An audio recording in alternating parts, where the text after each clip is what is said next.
राज्य मंत्रिमंडळाची आज सकाळी 11 वाजता बैठक।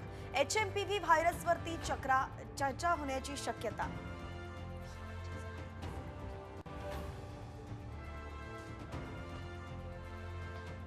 दोन दिवसांत थंडी आणखी वाढण्याचा अंदाज। मराठवाडा, विदर्भ, उत्तर महाराष्ट्रात तापमान 1 अंकी नोंदवलं जाण्याची शक्यता।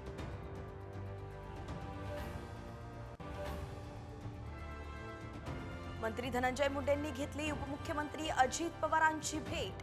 सव्वा तासाच्या भेटीत सरपंच हत्येप्रकरणी चर्चा झाल्याची माहिती। बीड सरपंच हत्या प्रकरणी सरपंच परिषद आक्रमक। आज मुंबईतल्या आझाद मैदानात आंदोलन। आरोपींना कठोर शिक्षेची मागणी।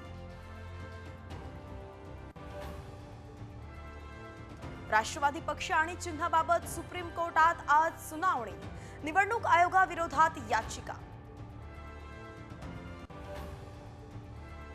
राज्यात दुसऱ्या टप्प्यातील शिक्षक भरती लवकरच।